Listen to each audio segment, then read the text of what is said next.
How long has y'all been married before she died? Only 19 days. I'm sorry you have to be here, Chris. I'm sorry all these people that are in court have to be here. You and I spoke about this case, the legal side of it, and what can possibly happen. What are you asking Judge West to do today? I think the only thing that can be done is the maximum sentence. I think that's the only way that any kind of healing can be done. From just on my end and from the 1,000 lives that were affected by this senseless tragedy. Thank you, Chris. I'll pass it to Sharon. Any questions? No questions. Thank you. You may call your next witness. State called Boston Carr. Go ahead. Thank you, Your Honor. Mr. Carr, would you identify yourself for the jury and tell us what you do for a living? I mean, for the judge, and tell us what you do for a living, please. My name is Boston Carr, and I live in Beaumont, Texas, and I work for Bierce Industrial, an industrial sales company. And how old are you, sir? I'm 22 years old. How did you find out that Camille had been killed?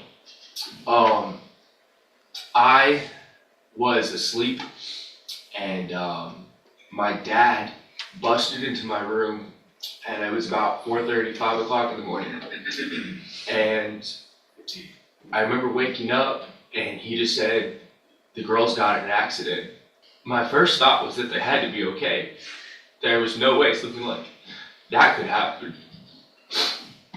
And I immediately asked, "Are they okay? What hospital are they at? You know, what ER are they in?" And all my dad could say was, "They didn't make it." All I could say was no. Just no, no. And I jumped out of bed and I still just couldn't believe it. There's no way. And I got dressed as fast as I could, and I ran downstairs, and I didn't know what I could do. I thought there was something maybe I could do. And my dad just told me, he said, "Bubba, there's nothing you can do. There's nowhere you can go. Can't do anything." And since this has happened, how's it affected you, Boston? I had begun building my life with Camille, and my life plans and our life that we were building together, and we had just begun to build together, was just taking off. And the one thing that I thought I had done right in my life was deciding to marry Camille. And with that gone, I feel so lost in like this life that I was supposed to have has been taken away from me. I'm asking the same question that I asked Chris. What do you want to see happen here today? Full sentencing underneath the law, that's possible. And that's actually not enough, is it? Nothing can fix it. I don't believe it is. I understand. Thank you, Mr. Carr. I'll pass it to Sharon. No questions. Thank you. I have no other witnesses to call in punishment, Your Honor. Thank you, Mr. Nichols.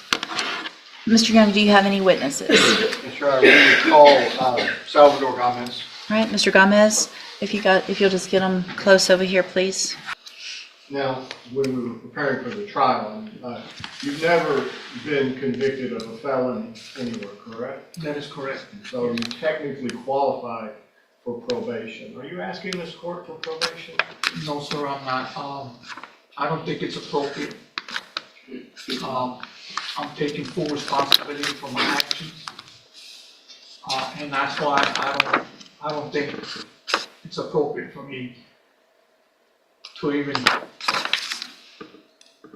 think about it. So when the probation officer included all that in the report about, that's nothing you asked for, that's just something they included. That is correct, yes. So I think the last thing is there anything you want to say to the families of Ms. Eisenhower this morning?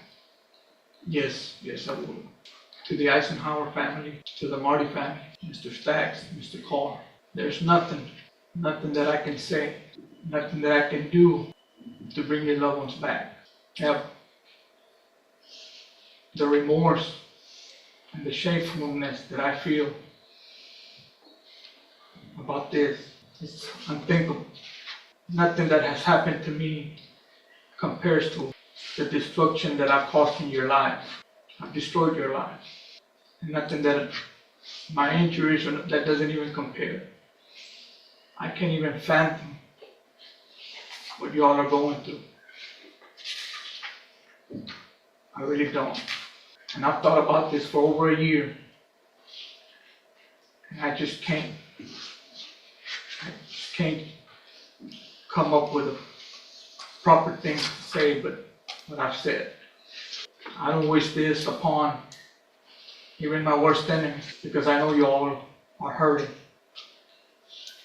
beyond imagination. And like I said, I wish I could do something, but I can't. Have you asked for forgiveness from your personal Savior? Yes, I have. I ask for forgiveness for my Lord and Savior Jesus Christ, and I'll have my judgment day with Him one day. Trust me, I've said it to myself a bunch of times, and I've said it to Him too. Why didn't you kill me instead of them? I would have preferred that, but He did what He did, and I'm sorry. I'm very sorry. Pastor Rich. Thank you. Any questions, Mr. Nichols? Yes, Your Honor. Mr. Gomez, how many DWI convictions did you have before this night? 3. 2 here in Texas and 1 in Virginia, is that correct? That is correct. And on those occasions, you were put on probation. Yes, sir. And as part of probation for DWI, I'm sure they taught you the risk when you were wanting to get out and go speak to kids and teach them about drinking and driving. You wanted to show them that you don't think it can happen to you, but it happened to me. That was your words, correct? Yes, sir. It happened to you. Yes. Not you did this to them, but it happened to you. That's how you see this? Oh, no, sir. How old are your children? 27, 21, 20, and 18. And if, God forbid, they were taken from you because of someone drunk, intoxicated driving, what would you be asking the judge to do? I will let the justice system look at all the facts and the judge, and for her to decide, or them to decide what is the right thing to do, the right decision. When you were taking shots at the strip club and stumbling over your chair, what was going through your mind at that point? Not a whole lot. And then after that, you decided to get in your truck and drive 20, 30 miles back to where you live off of West Port Arthur Road. Correct? Yes, sir.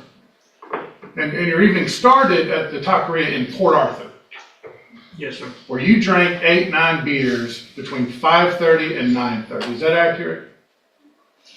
Yes, sir, I think so. And you left the city of Port Arthur after having had 8 or 9 beers and drove the 30 minutes or so to a strip club in Beaumont. Is that accurate? Yes, sir. And for several more hours, you continued to drink. You took shots and you drank beers. Yes, sir.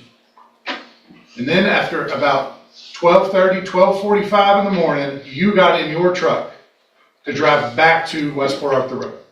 Yes, sir. And you're asking this court to give you some mercy for your choices.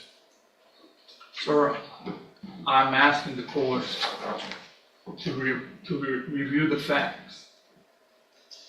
And the judicial system, they can make the right decision on what they want to do, sir. I'm sure they can. Pass, please. Anything else, Mr. Young? One question. Mr. Nichols referred to your prior offenses for the misdemeanor of driving while intoxicated. When was the last one? In 2005. Pass it. Anything No else? other questions, sir. All right, thank you. I understand there's times for mercy, there's times for compassion, Your Honor. But I think undeserved mercy to the guilty is further cruelty to the victims. And they've been through everyone's worst nightmare. 20 plus 20 is 40, and that's really not enough, but that is the maximum allowed under law, and that's what I'm asking you to do on behalf of the Marty family, the Eisenhower family, Christopher Stacks, Boston Carr, and their entire faith community. The one reason all these people, including the Gomez family, are here in this courtroom today is because of what he did, what he chose to do. And it is a tragedy up and down. And so I'm asking you to protect the citizens of Jefferson County from any chance that this could ever happen again from Mr. Gomez.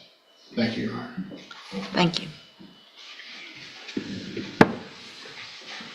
I have a question, Mr. Nichols, with regard to deadly weapon finding. I'm looking at the indictment, and it doesn't read that there's a deadly weapon. Right, I don't believe it does, Your Honor. Okay.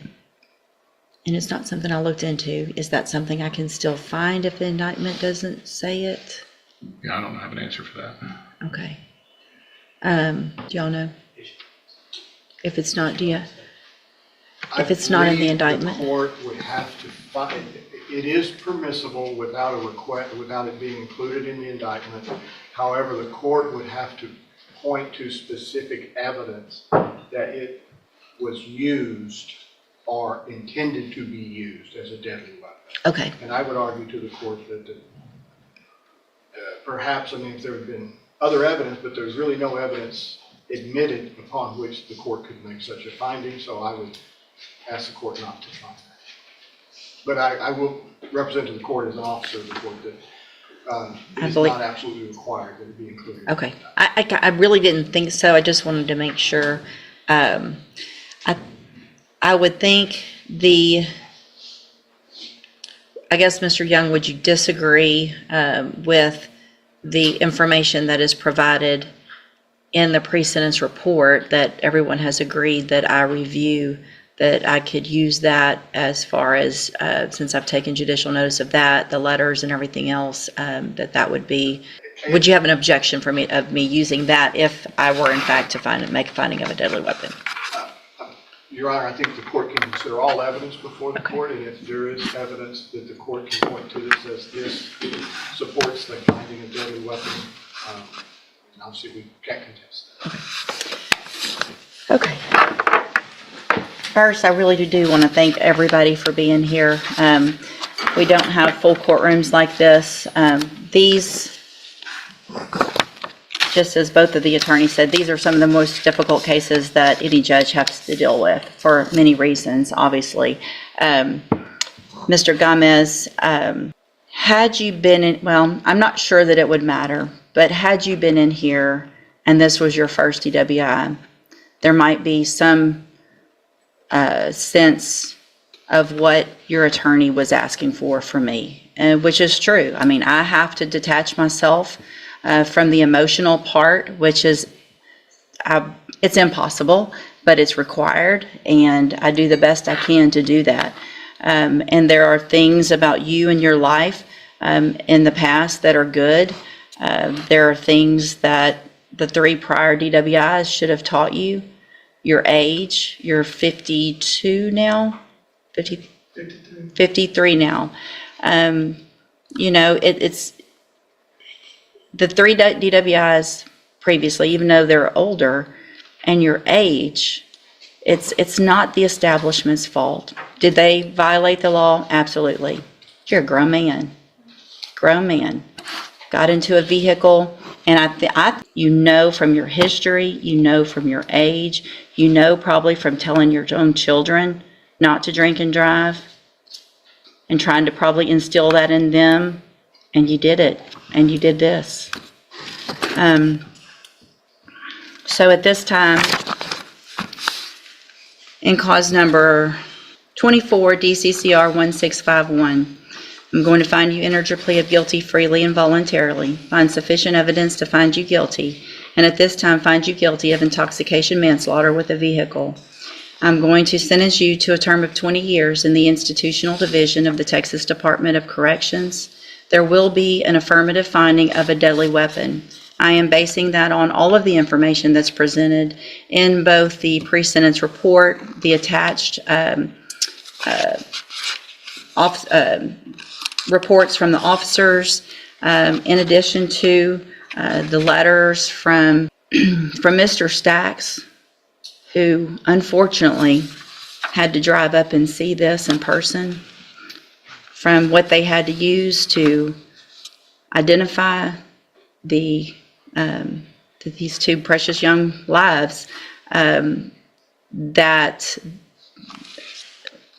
there's no way that there is any doubt that you used your vehicle in a manner capable of causing death, and that you in fact did that. In cause number 24, DCCR 1652, I'm also going to find sufficient evidence to find you guilty, and at this time find you guilty of intoxication, manslaughter with a vehicle. Sentence you to a term of 20 years. There will also be a deadly finding in that case based on the same information and evidence that I used in the previous one. That sentence will run consecutively to cause number 24, DCCR 1651. In cause number 24, DCCR 1653, I'm also going to find that you entered your plea of guilty freely and voluntarily, find sufficient evidence to find you guilty, and at this time find you guilty of driving while intoxicated, third or more. Find those prior offenses true. Sentence you to a term of 10 years in the institutional division of the Texas Department of Corrections. That will run concurrently with the other two sentences. You will receive credit on these sentences for any time that you've been in custody that the law gives you the right to receive. Comment your opinion, like the video, and subscribe for more real courtroom moments.